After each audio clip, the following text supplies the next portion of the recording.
could you tell me what it sounds like? If you were in the mill, Yes. wouldn't that be real noisy? I would imagine it would. I don't think it is so much so now as it used to be. Yeah, back then it would have been real loud. Years ago, the weave shop was the noisiest department in the mill. Yeah, I remember you could drive by It's down here, still Lynette, is. and hear it out on the road. Yeah. It still is. You're required now to wear Earplugs. earplugs. OSHA has made all these rules. Now, see, They have to it go- doesn't look a lot different from that now, though, does it, Mama? With the Now, notice he's brushing stuff off. mm-hmm. Was it dusty in the mill? Oh, very. Still. Not as much now as it was then. It was terribly dusty back then. Did you find it affected your breathing at all? It did in those days badly. Now they do breathing tests. And in certain areas, you're required to wear a mask where you're breathing a lot of cotton dust. But it never affected you. I didn't work in those departments that much. I see. What did you work in? I worked in cloth room mostly. Ah, I worked in spinning room for a little while, then cloth room. Remember that summer I worked in the mill. I worked in the spinning room because we were building spinning frames. And that was just 18, 19 years ago. And it was dirty and there was lint everywhere. And we didn't wear masks and we breathed that lint. They Even then. didn't have humidifiers in there then. Well, they had those blowers, Yeah. those Mhm. things, those pipe-looking things that came around and blew the Oh, I see. the lint Now, off the floors You and stuff. notice these outside the mill, they're mostly colored help. Mostly black help here.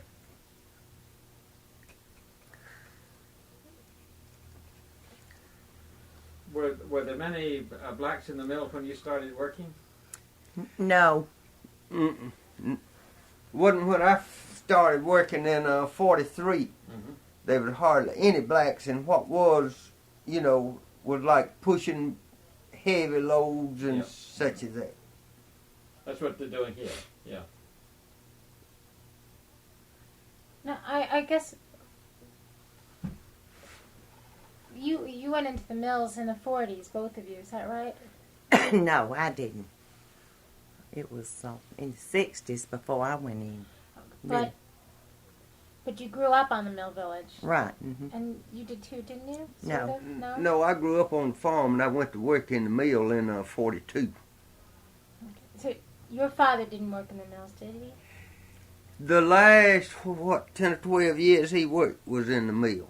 But it was in the cloth department, too, so it wouldn't And have that was been after you went to the war, wasn't it?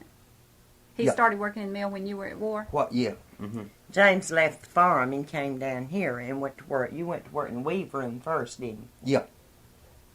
Well, that's the only department I worked 2 days in the cloth. Now, I wonder maybe if you had heard stories about the inside of the mill, or if you grew up knowing things about the mill, even though you might never have gone in, and what those things were. Oh, yeah. When people came out, they were totally covered in cotton. I mean, you looked terrible back then because lint was all in your hair, all over your face. They didn't have the humidifiers. They didn't have the protection they have now. Just like if you'd gone in there, you would have came out completely gray. Go back on that just a moment. I want them to look at what those women were wearing. No, this Tell is me. to be seen. Tell me if they're just dressed up for the movies.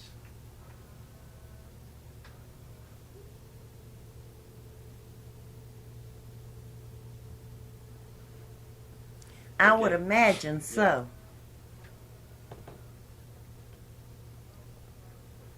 Old clothing, stuff that you didn't mind getting real dirty. I just think they got on look like brand new midi blouses. Right, People wore old clothes that it didn't matter how dirty you got because you did get dirty. And you smelled bad when you came out. You smelled like the mill. Yeah. What did the mill smell like?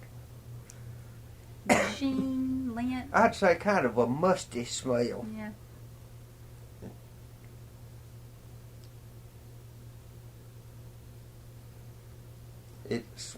smell like cotton, but I'm sure you wouldn't. That don't tell you a whole lot, I'm sure.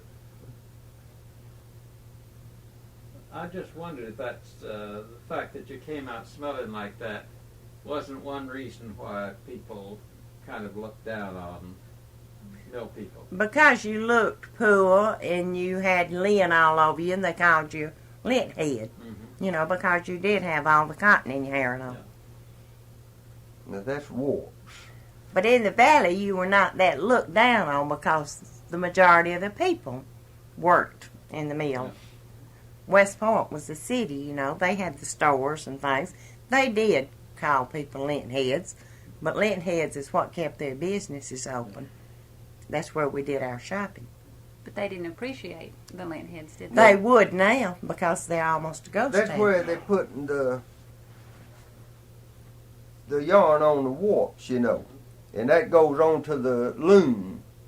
What's And then when it starts rolling off, you have a shuttle and a harness happening? that, Oh, yeah. to weave it. What's happening here?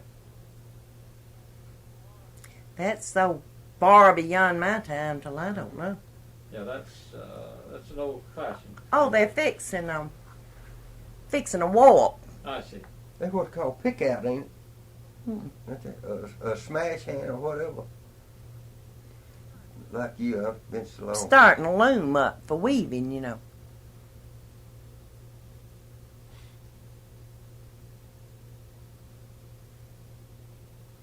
Notice he a how loom thin fixer? all these women are. People used to have black lung, brown lung. It was caused from cotton dust. Yeah.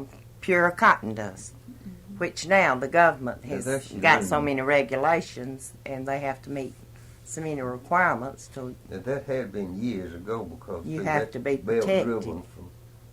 Is that one of the dangerous things that people used to get their hands caught in? Some of it, yeah.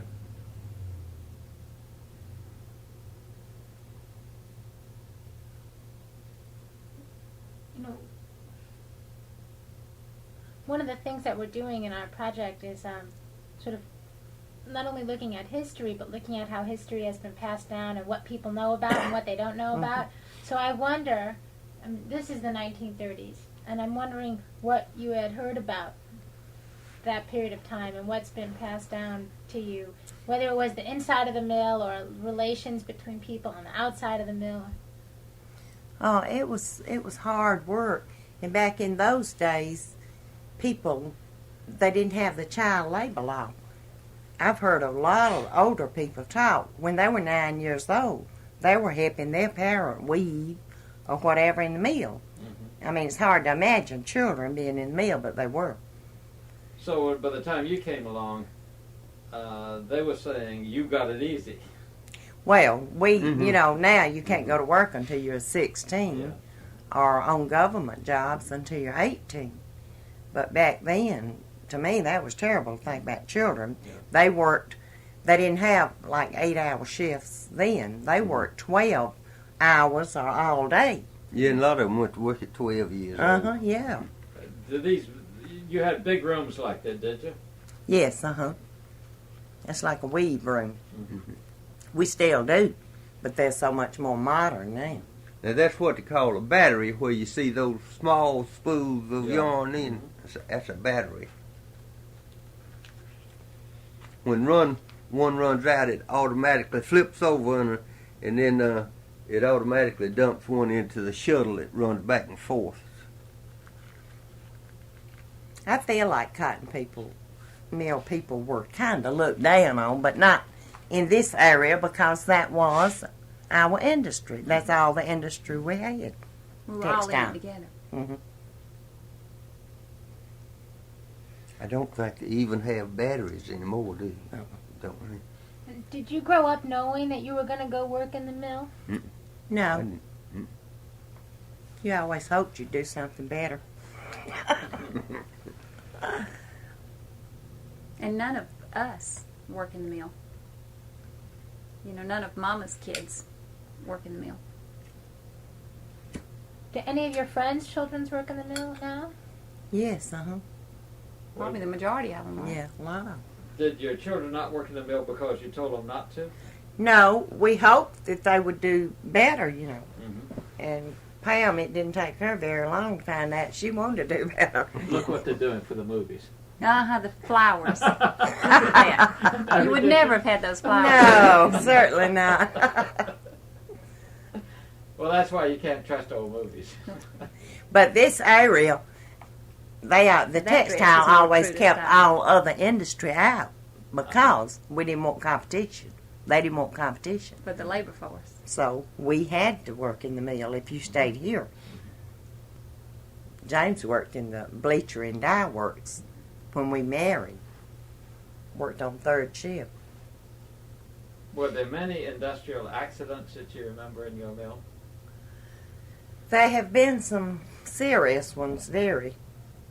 A lot of people lose arm, a hand, and while I was in the dye works, a good friend of mine was killed. I was pallbearer at his funeral. They had then back what they call jigs.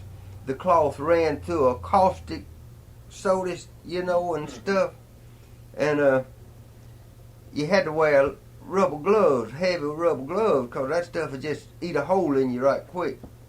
And he was starting up one. He started the motor up and just threw the cloth around to where it being wet already, where it would stick, and it caught his gloves, and it just wound him around Oh, with his head and feet hitting the beam, and it killed him.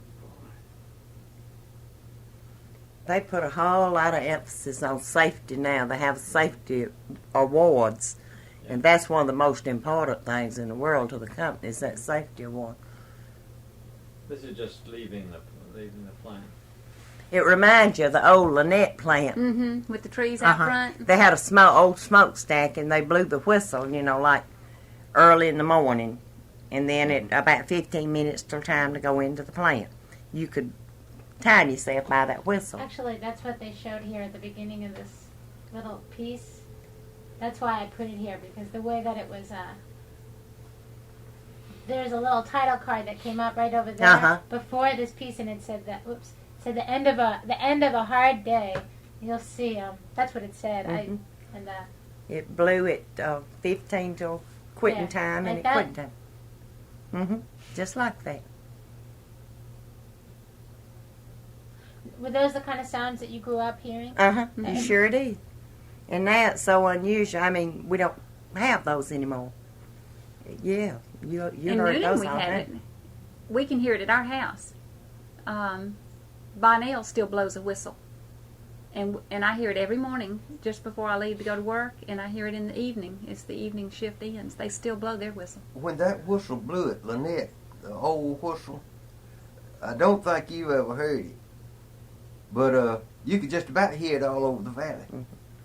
Because did each mill blew at the same time, so it was like one big sound from 6 different mills? It was horrifying. Hot. And it's sweaty. Oops. Let me turn that off. I really want to know what it's like. You know, getting discounts your food cake, your mother, that's not Towns here, each one had their own plant. So each one had different material they ran. Owned by the same company. Right.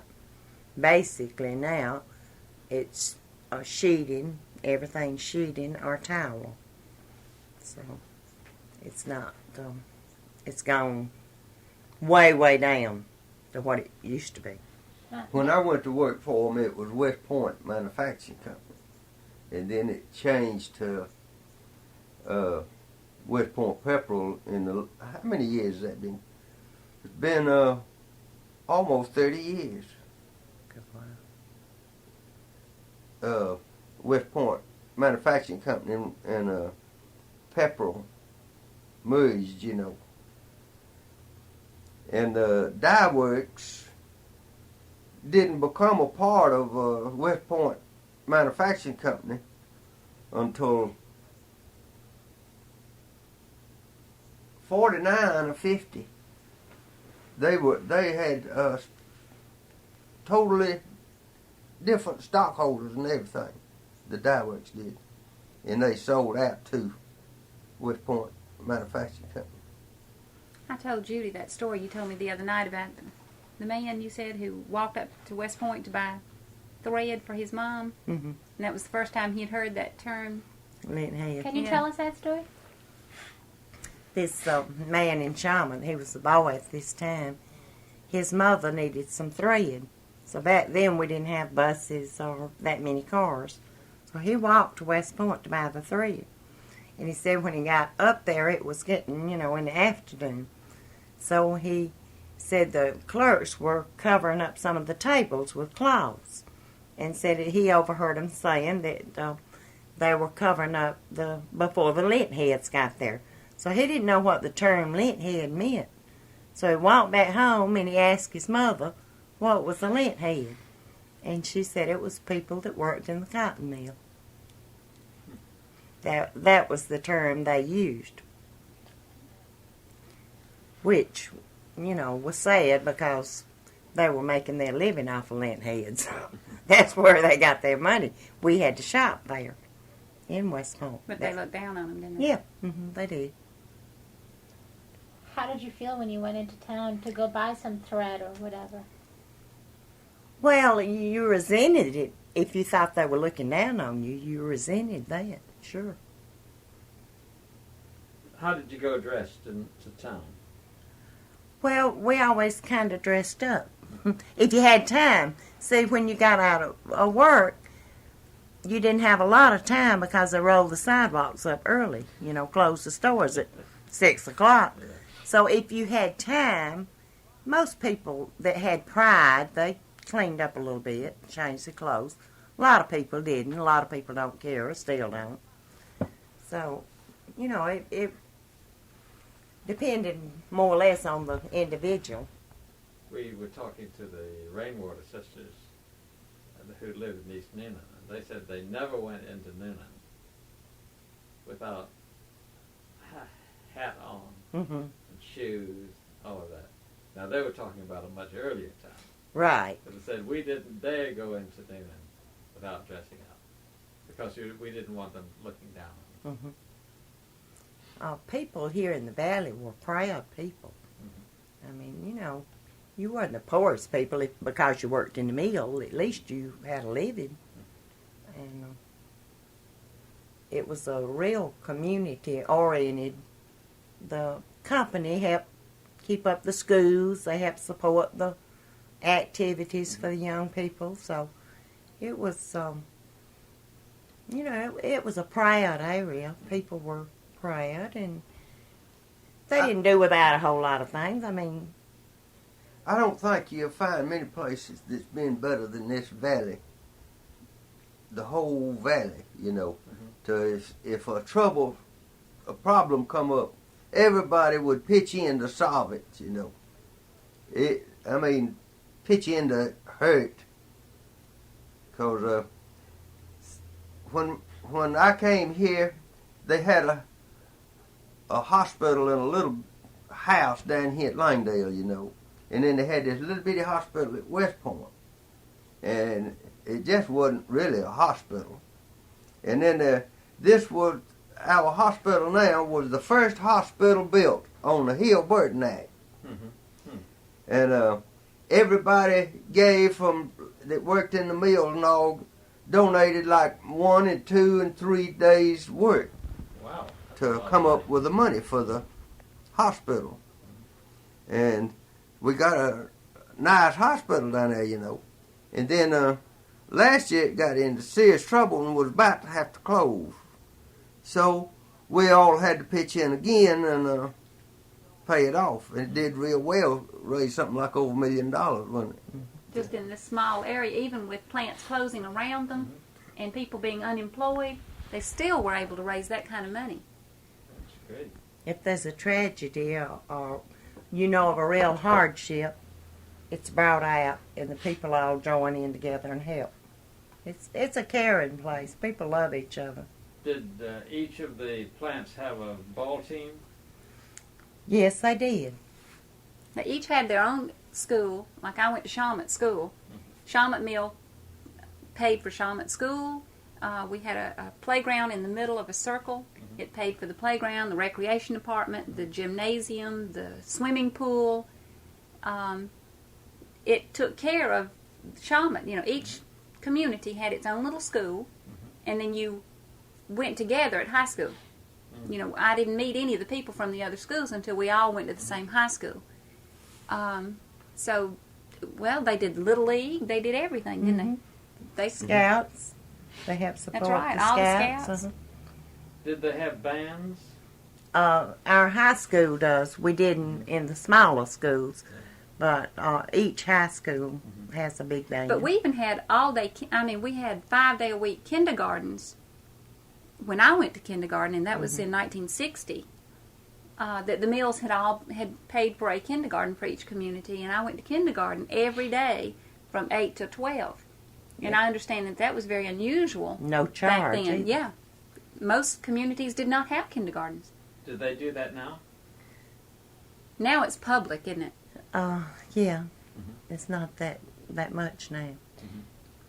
We had, well, there were 6 towns here, 5 textile towns. We had 6 theaters in this valley, which now we don't even have a theater. I mean, beautiful, big, old-timey theaters. And there were always something to do here. Things have changed. And when the a lot. company stopped supporting the schools and the recreation departments and things, they just about disappeared. And when did the company stop doing that kind of stuff? It was kind of slowing down a lot before Mr. Farley bought this, and since he bought it, it's Completely not. stopped. Huh? Well, they make donations to things, but it's not anything like it was. He's an outsider that came here and bought. You know, this was a family that did own this. It was a family that grew up here, that stayed here. The Laniers, Jennings, those people. But since Mr. Farley's from Chicago, so he's not that interested in community activities. Did you know the previous owners? You knew them, not on a personal basis. They went through the plants, you know, at different times. But you were not that close to them, but you felt like you knew them. And if there was a need, you know, people would go to them and ask for help, and they would usually get it. Of course, they were wealthier people. They didn't socialize that much with the working people. But they were, I've heard a lot of older people talk, and, you know, they felt close to them. They felt like they were a part of the family. What about, how'd you get along with the section hands? Well, Second hand, sorry. I didn't have that much problem, but see, I haven't been working, say, 29 years. There have been some really bad ones, and there have been some good ones.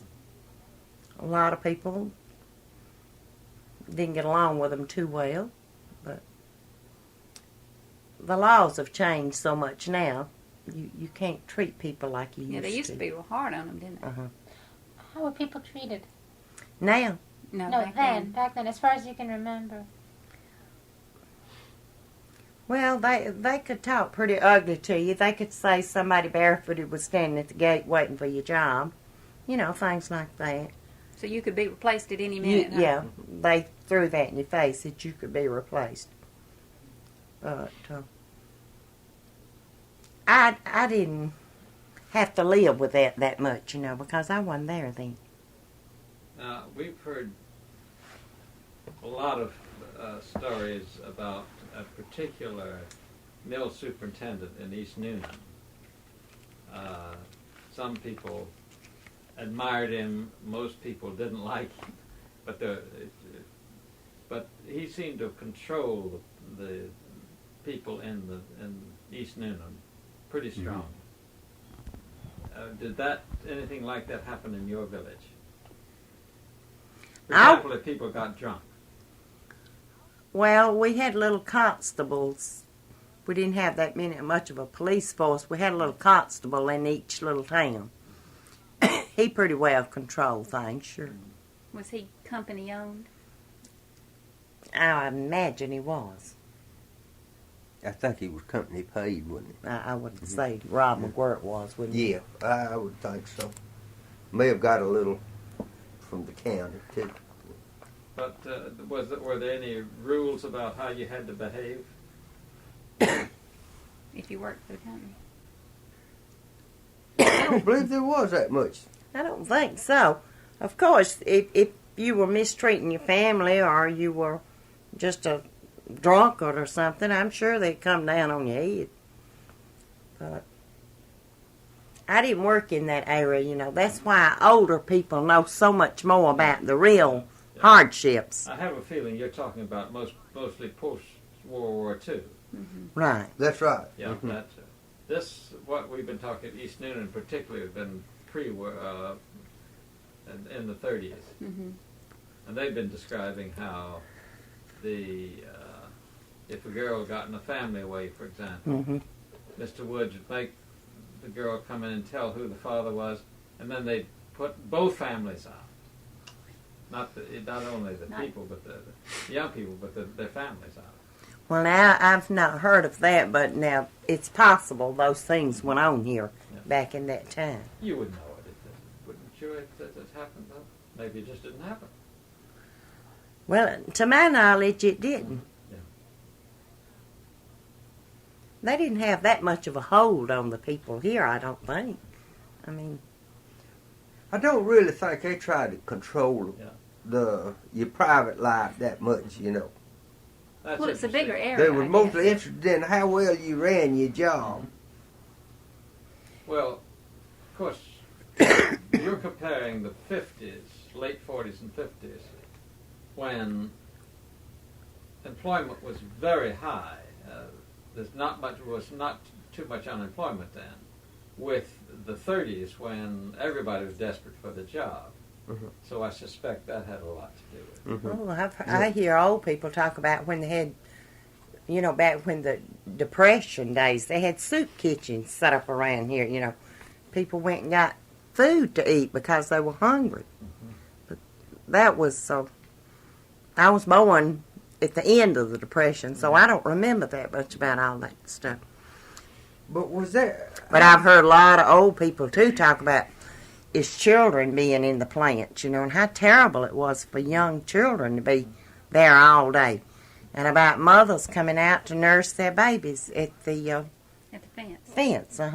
They would go out to nurse their babies and go back into work. Did you grow up hearing that too? Not much. But we had, back then we had company nurses, and they would go out, like if a family had a new baby, they would go out and see about the mother and show you how to bathe the baby and take care of it. Those things. If you had children sick, they would go out to the house and see about you. Now they don't do those type things. You have a nurse, but she doesn't leave the plant. She's not interested in what's going on in your home. But back then, they did. They seen after the people here. But still, it's like I told you one time, it sounds like the people they're animals. You know, you care for your farm animals. The company cared for their labor force. You know, they took care of them. They provided for them. They did what they could for them until they were too old to work anymore. And then their children worked in the mills, and the children took care of the parents. What kind of pension did you get? They used to wasn't that many benefits. Benefits have been greatly increased in the last years. You used to didn't have any benefits. When I first went to work, at Christmas they gave you a week's pay, which was like $30-something at that time. When James went to work, he made like $19 a week. But you didn't have vacation pay, you didn't have sick leave pay, you didn't have funeral pay, paid holidays, you didn't have those things. Did you have health insurance? Didn't what? Health insurance? No, because you didn't have a hospital, you know. Now we have a good hospital insurance. We have like 8 days holiday pay. You have percentage of vacation time, of course, based on the years you've been with the company. So, you know, it's a lot better now.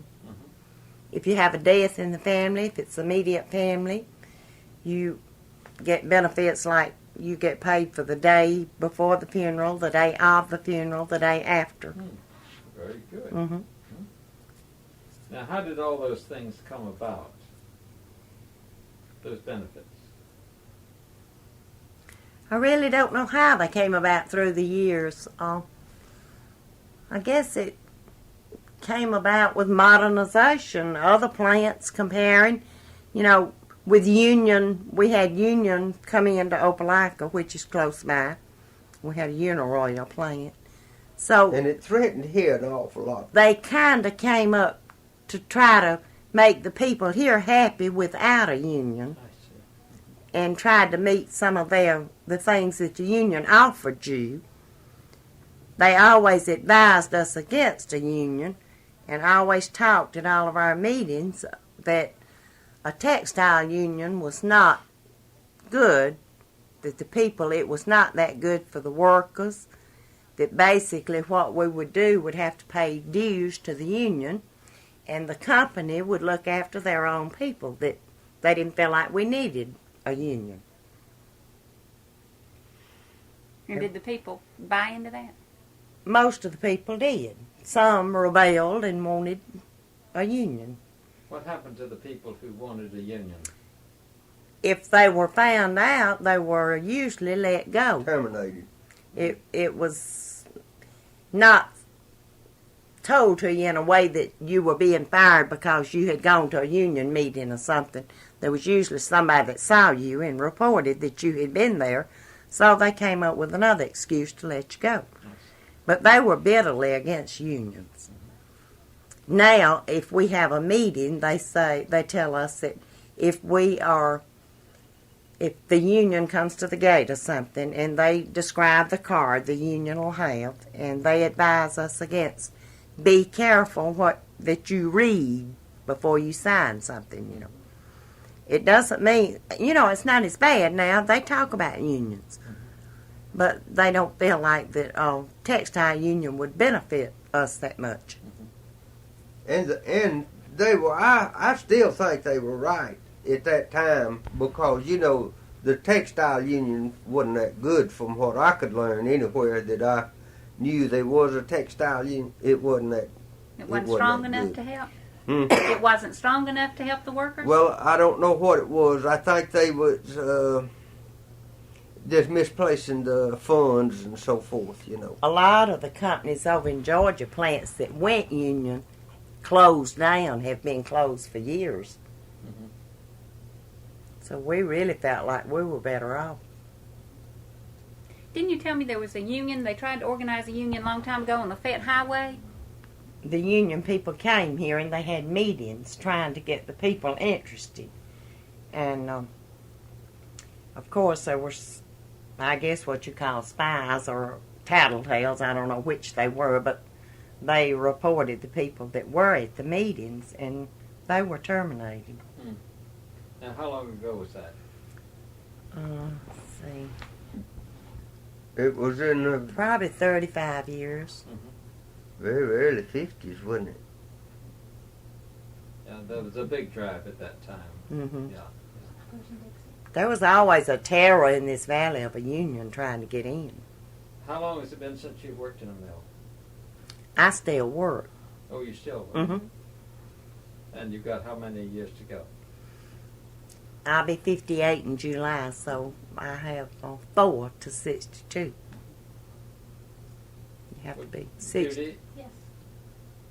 have you talked to these people about doing some filming with us?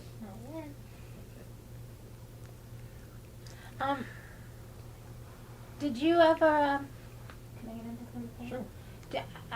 When you were when the talk of unions would come up, you just mentioned that there was the threat of the plant closing down in Georgia. Mm-hmm. Maybe you could tell me all the different stories or threats that would come up, that people would think about when they were presented with the idea of a union coming into the valley.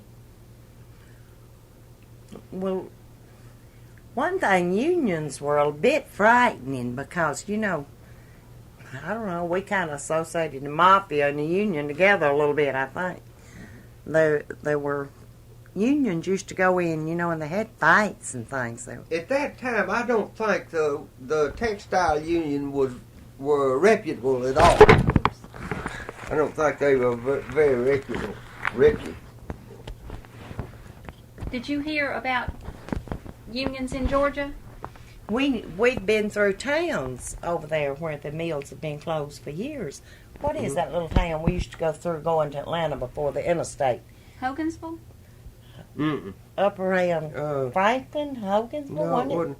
Hogansville now, maybe. We used to go through Hogansville and Yeah, it Union. was Hogansville. They I had think. plants there that were just sitting there, that had once been real And active. another little town. The union went in, they ended up being closed. Did your supervisors tell you that's why the plant's closed? Not necessarily. It was just common talk. Oh, just the No, your workers of supervisors didn't go around, talking about the union that much. It was just you knew that you didn't want to be union.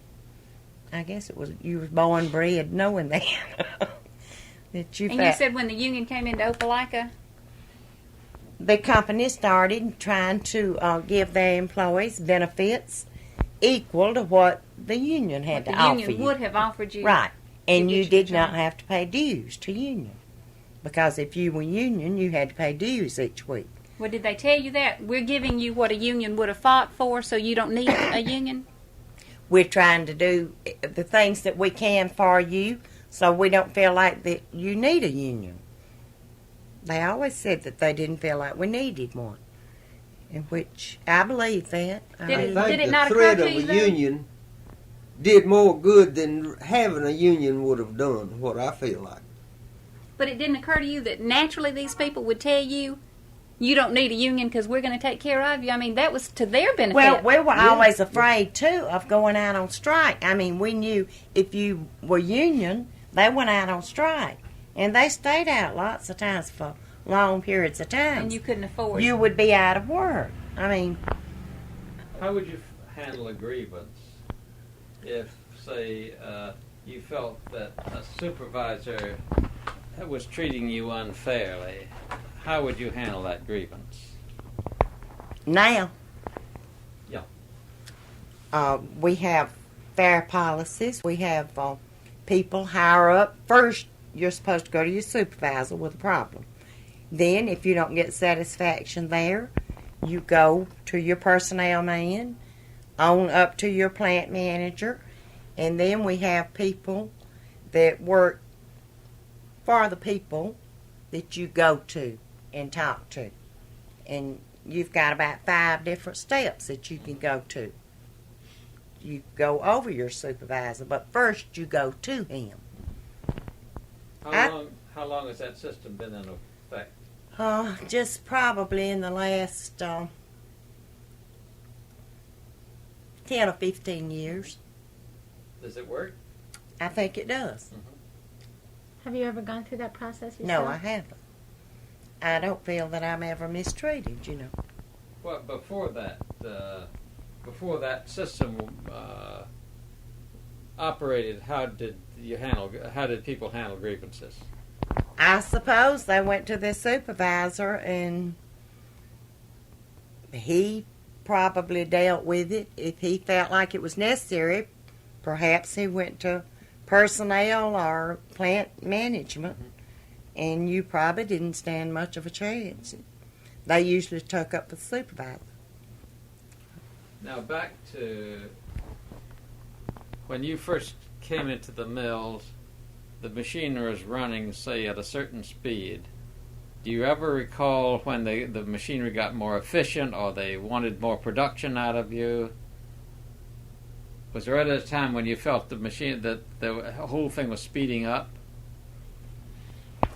They speeded up looms and things. It was, they put more emphasis on quality now than they used to. You have, because if you don't have quality, you can't sell your goods, so you've got to have pretty good quality. But it used to be quantity, didn't it? Well, it was quantity and quality. They used to want both, which is kind of hard to do. You had to But now they do put more emphasis on quality.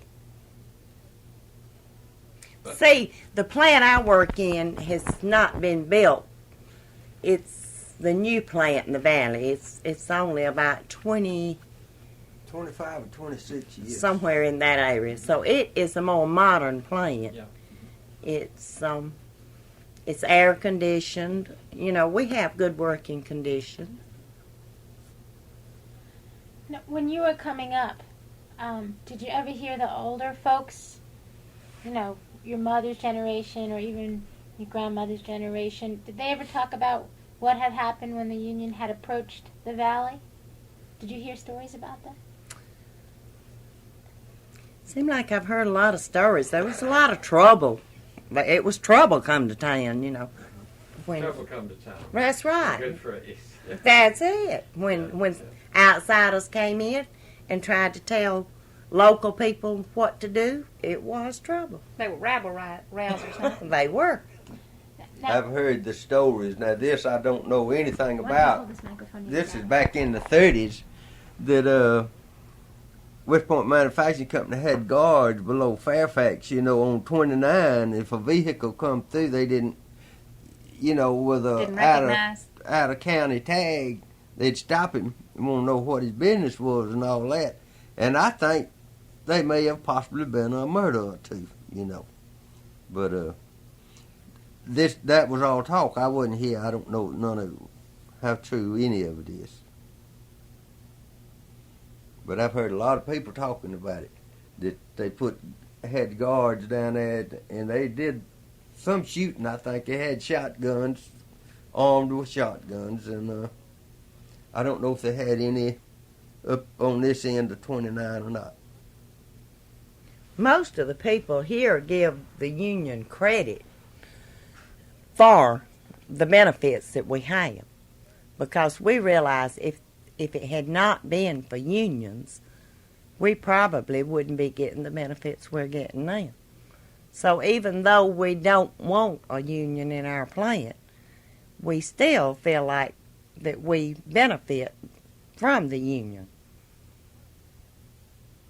Like you said earlier, the threat of a union was better than the actual Right, union. the threat of a union was better than actual the union, because therefore we didn't have to pay union dues, and we didn't have to worry about going out on Well, strike. you didn't have to risk your job to get a union in. Right, no. Like with Norma Ray. That's right. Have you seen that film? I saw that film, and it was true. You know, a lot of truth in that thing. Had you heard about what was happening in Opelika? I mean, when it was happening prior to that movie? Not that much. I guess it was just typical textile plant, like these in the valley probably were too. But you don't remember stories coming up from Opelika when that was No. happening? Do you remember? You were around then. I remember when the movie was being made. I don't remember anything about. We were in Hogansville this morning, and somebody was showing us a clipping of a newspaper where they had recruited two textile workers there to be in the movies, and Norma Ray, and they were saying we've got to have some local stars. When I was in college at Auburn, they were making Norma Ray, and a lot of my fellow students went over there to make some money as extras in the movie. And all I remember hearing here in the valley was that, you know, that they were picking the worst possible houses they could pick to make us look as bad as possible, because, you know, I guess they were trying to make it true to the time period. But what we saw was that they were trying to make us look poor. You know, that they were taking the ugliest, most run-down houses to film around, and that just made us look bad. I don't remember a whole lot of talk about the union, though. Did you see Norma Ray? Mm-hmm. What do you remember? What your feelings were? I mean, what kind of emotions it stirred in you? I was on her side, of course. She was the protagonist, you know. I mean, I admired her. yeah. I admired her for having. I can't imagine being that brave. I don't think I Being could brave have enough. fought the system and risked the things that she risked. I mean, she risked everything, and I don't think I would have been that brave. I don't think that I could have fought. I mean, your family, everybody would have been affected. And if I had done something like that, it would have affected my mother, my father, my brothers, my sisters, everybody, and I would never have done that.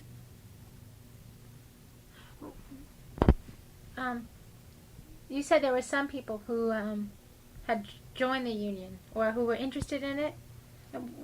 Did it affect their families? Well, most of them lost their jobs, I would say, if they knew Do these you know people who had to move out of the valley because they had joined the union? I really don't know people that had to move out of the valley, but, I had Calvin went to the union meetings, and he lost his job in the cloth room. Where is he now? He's dead now. He went to work for West Point Foundry Machine Company in the foundry. Was he your brother? No, he was my uncle. Uncle. What happened to his family when did you say he got fired? He lost his job. It was, they didn't call it that, but everybody knew what it was. But he always liked unions, and, he went to work later and was union. But I think people here were afraid of unions. See, we were in a small area where we didn't have unions around here. We really were afraid of it. Now, this confirms general feeling that I think we've been getting here. Now, are there any do you know any older folks around here who experienced the 1930s in the same way that you experienced the 40s and the 50s? Don't you think Reed Kent would be a good one? I'm sure he would, because he worked in the mills all his life. Who's this? Reed Kent. Plus, he was also the mayor of Lynette for. Did the company help him to become mayor? Did they endorse his campaign? Reed was a mayor. And that's what I mean. But did the company help him to become mayor so that he I would don't know. I don't work know. for the See, I company as wasn't. We mayor? wasn't in the city at that time. It's always been rumored that if the company supported somebody, that they would be elected? they would be elected. But now that's just talk, because you had a right to vote for who you wanted to. But they would pour money into that person's campaign. Right. I imagine most companies do that. Well, I know all my life I've heard a lot of tales about Reed Kent as mayor. Oh yeah. He was a sight, but did he do things for the company? Like, do you think maybe he kept out industry out of Lynette to help the company, or? He didn't have that much power, I don't think, Pam. He would have. He didn't sure he have the would have, power. He but would have. I don't think he did. But I don't think he had everything in opportunity. this valley was Was community and company oriented. I mean, it was a way of life. We wanted our company to do it wasn't well. management and mill hands. Everybody did it together. Yeah. I mean, the mill hands, there wasn't that big a separation between the mill hands and the management. No, I wouldn't think so. we were all. This was a good place to live, and people. You were glad to get a job, so. You were grateful to the company. Right. It Now, was. you keep using hard. the past tense. Is it changed a lot? It's changed quite a bit since Mr. Farley took over. So I see. our plants, are on short time. There's talk of a lot of them being closed. I mean, people in this valley, their homes up for sale. We had a lot of it's good. But I'm not sure that that's because of the Farley takeover, because it's just about a nationwide thing, You say some of it's good? Some of it's good because we had a big corporate office here.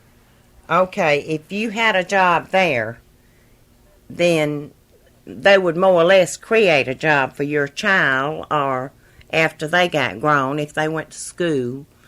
I mean, you got better jobs. There were too many people on the payroll that really didn't have that much to do. There was almost as much management as mill hands, weren't That's there? right. There was too many chiefs. Not enough Indians. And so I think what had happened, the Laniers had gotten too community involved. They had too much overhead. Things were really probably already in trouble, or Mr. Farley probably wouldn't have been able to take over.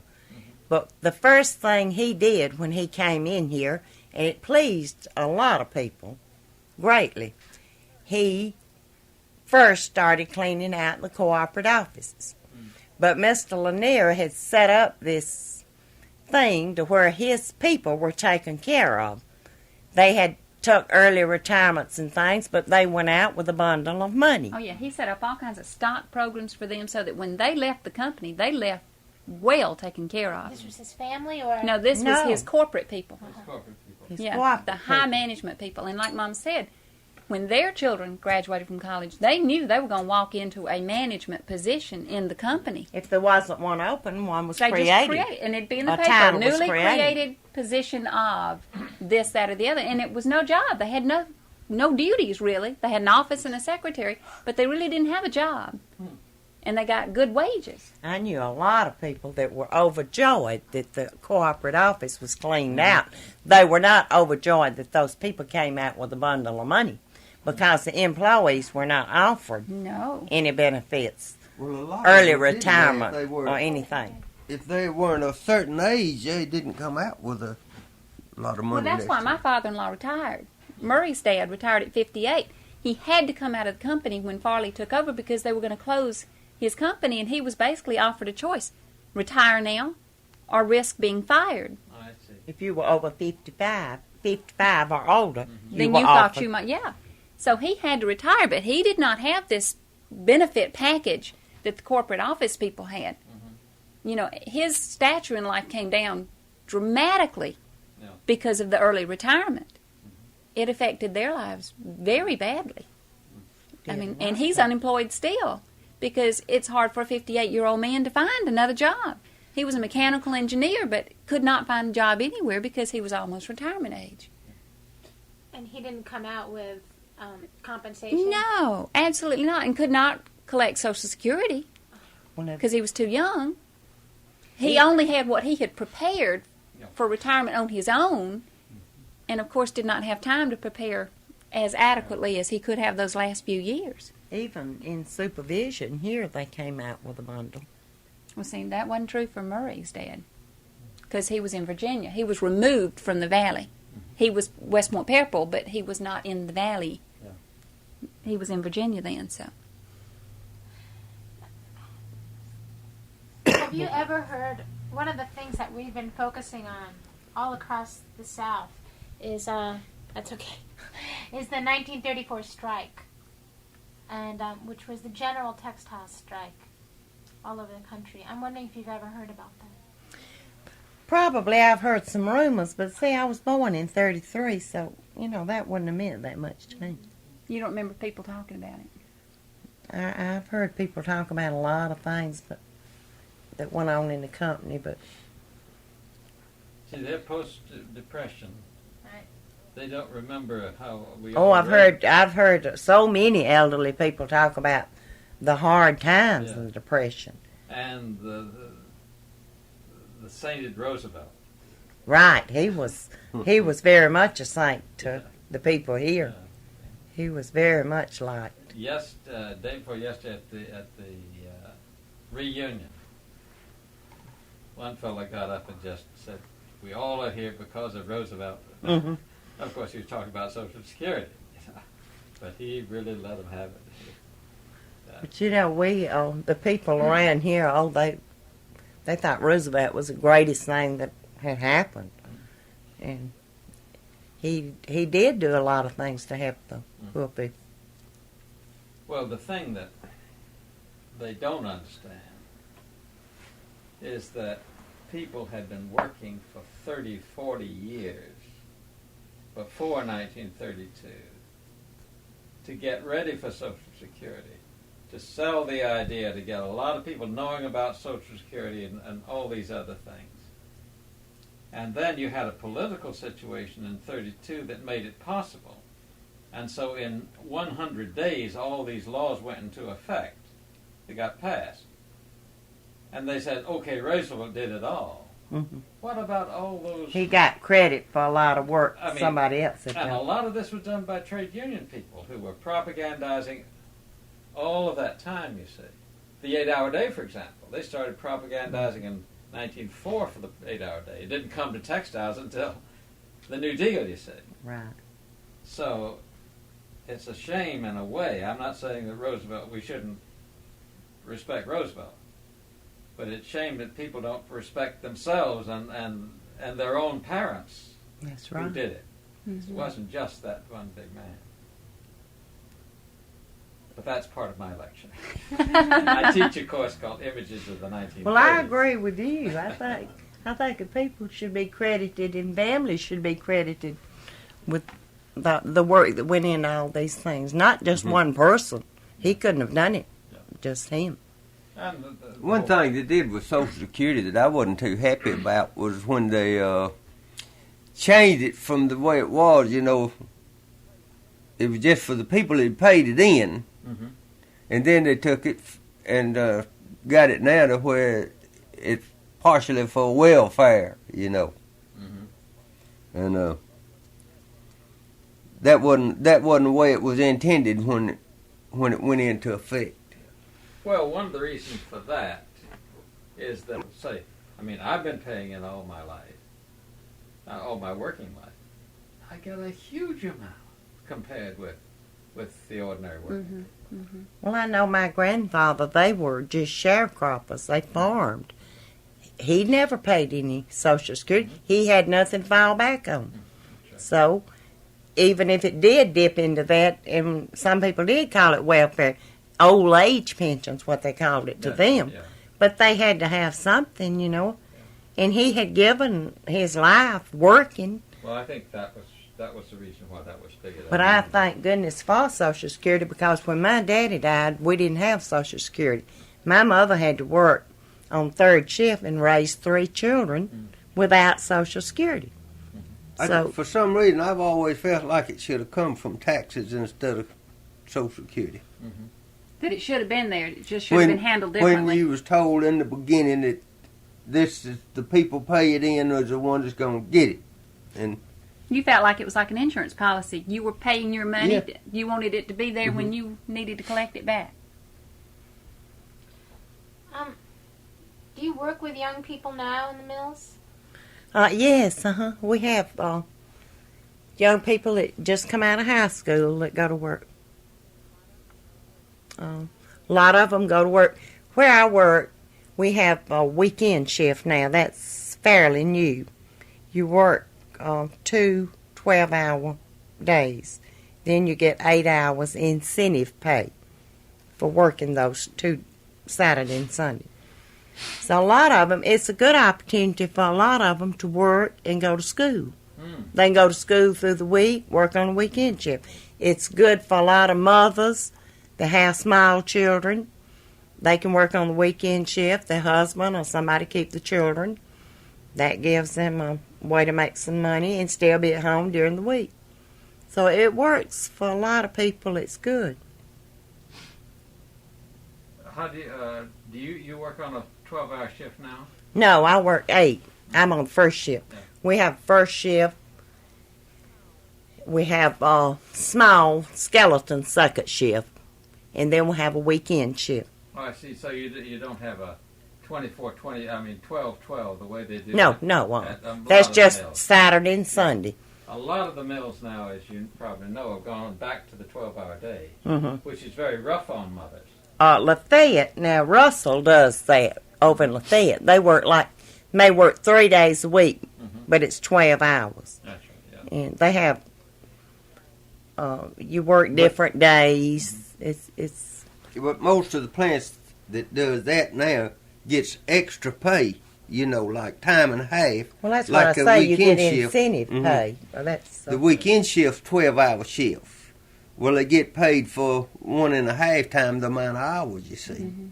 But it's great But for they work. a lot of people, because if a young person really wants to go to school, it's hard, but they can go to school during the week, work the Yeah. weekend shift. So, and it's given a lot of people jobs too that didn't have jobs. A lot of young people work where I do.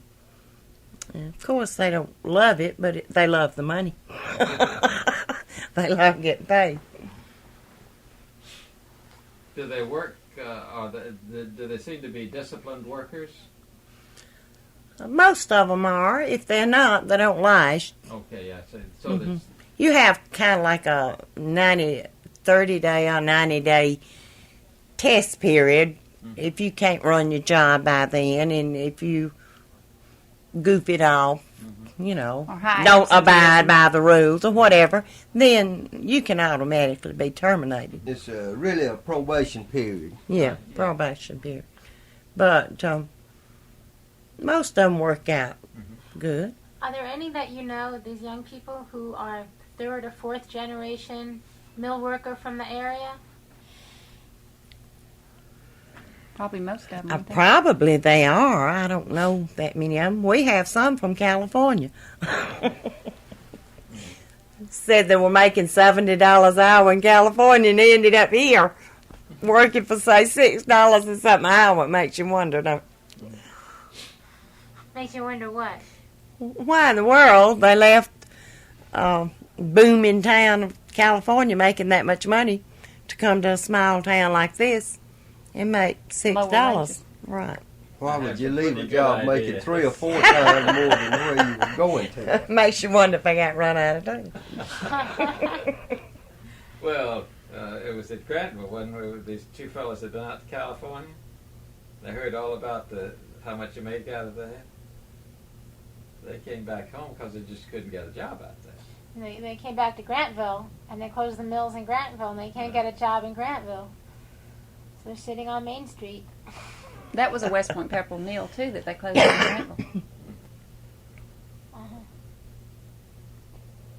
Well, this has been fascinating stuff. Do you have any questions? I just wish that I had more. I don't wish I was older, but I wish I could tell you more about the earlier times, you know. Because actually things are pretty good now. Did Mama work an 8-hour shift, or did she have to work longer hours?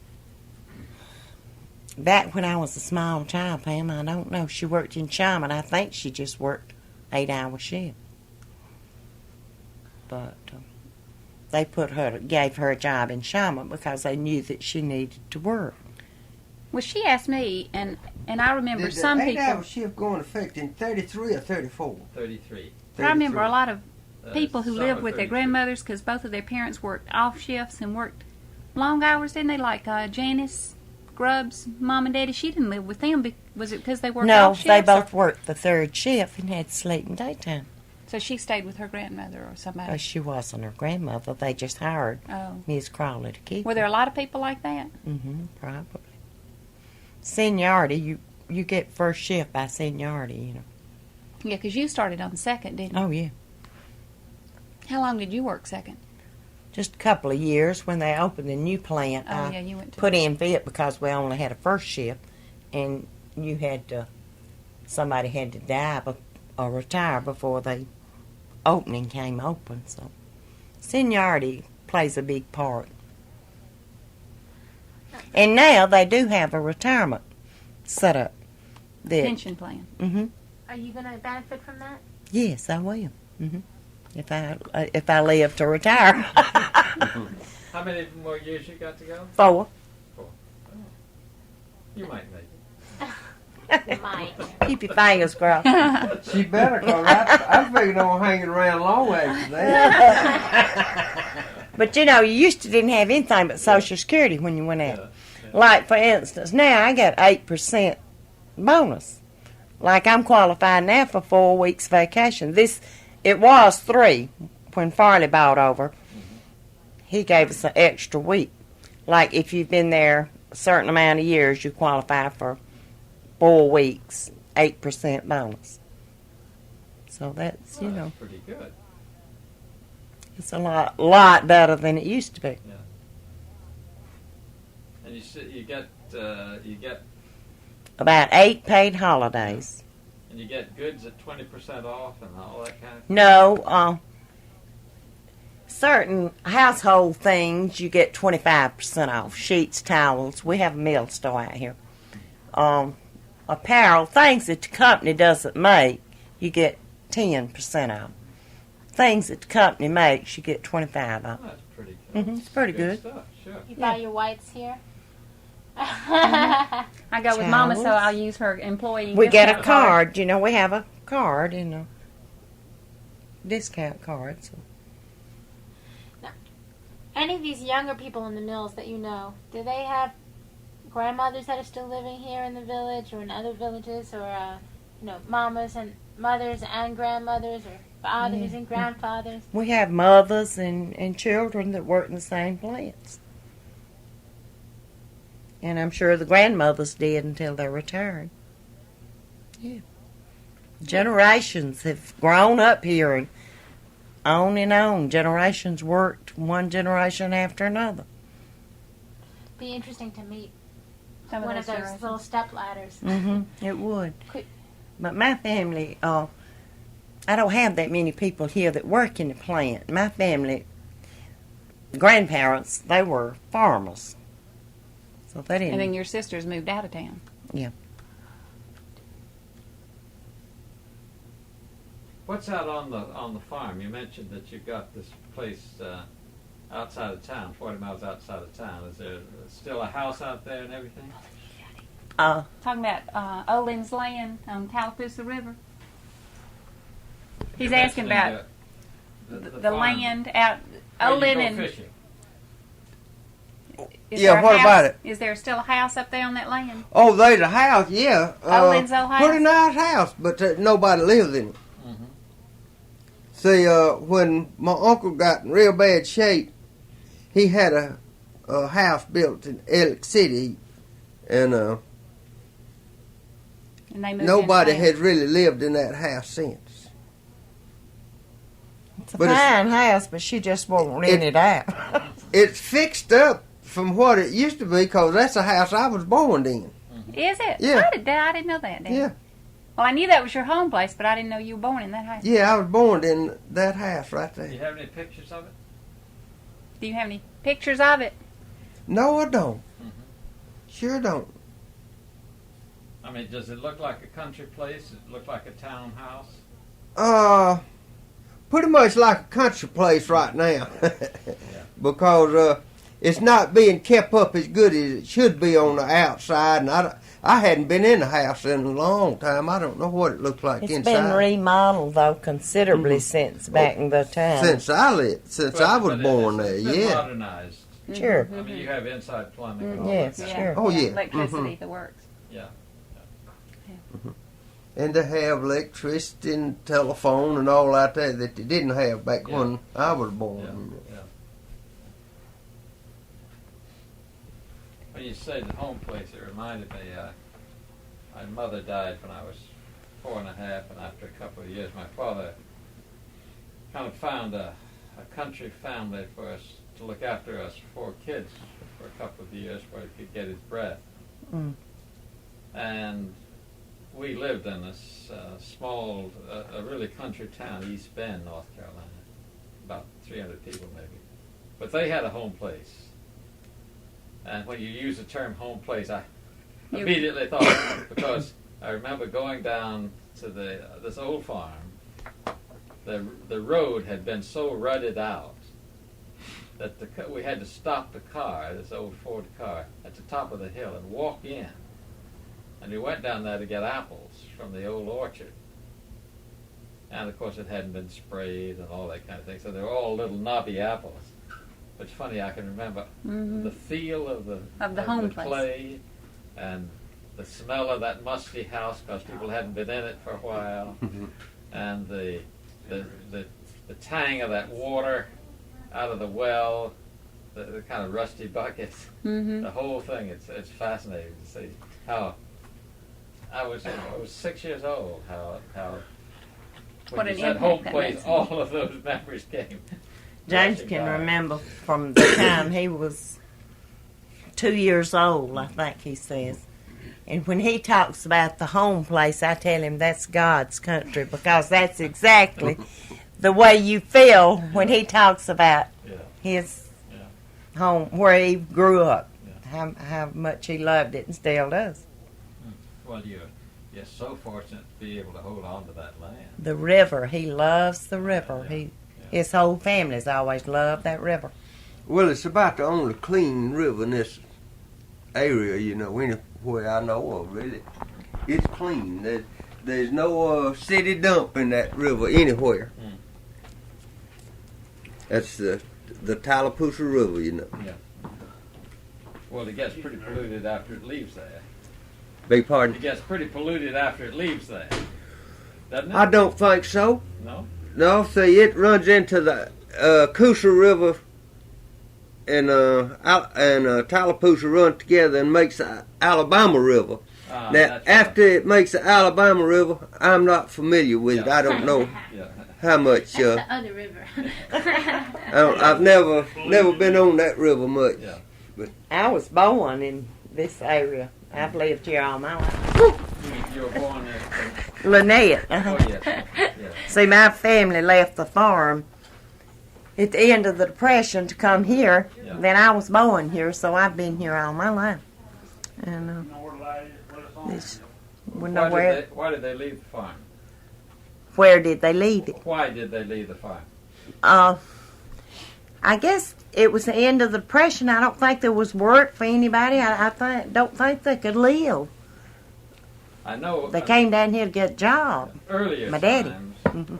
the people got chased out by the boll weevil. They didn't own the land. I See, see. they were just Well, probably that's- renting, and they came Yeah. here so my daddy could get work.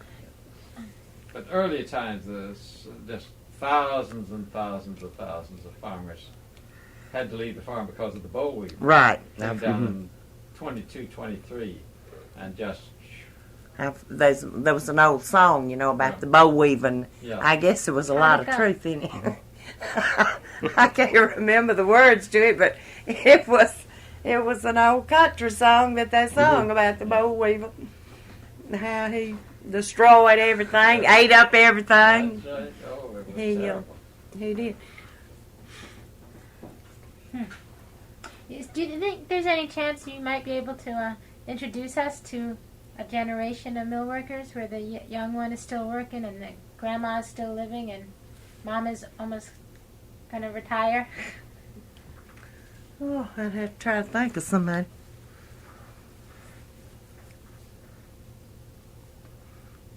Like I see, I don't have relatives that many working here anymore. I have had through the years, but Do any of the ladies you work with, their children work in the mills too?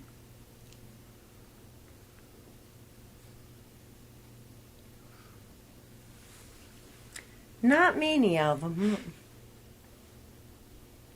Most people want better for their children if they can. They want them to be educated. Now, what's the going wage for people who've got 2 or 3 years in the mills? The amount of years you have doesn't have anything to do with the pay. See. Each job has a top pay, and after you've been there a certain time and can run that job on your own, you achieve top pay, and you don't get any more until they give a raise. The whole group gets a raise. About, like once a year we get a certain percent raise, something like that. What does that amount to? The raise. No, the pay an hour. Well, each job is classified as different pay scale. For instance, burlers, we make a little over $6 an hour, which that's one of the lower paying jobs. Weavers average close to $10 an hour now, 9 something. That's right. Minimum wage gonna Fixers. catch up with you if you don't watch out. Fixers make $9 and something, close to $10 an hour. Depends on the job that you do. And But nobody works on production. not. Yes, weavers do. They get after they reach a certain amount. If they get a overproduction, they are paid more according to that. But now in the cloth room, you don't. You just there's certain production you're supposed to reach. You might not. It's according to what quality you're working with, the cloth you're working with. But you're not paid anymore if you run an extra 2,000 yards. You don't get any more pay, It's just like when they used to make corduroy. A good corduroy man could make a good living if he was good.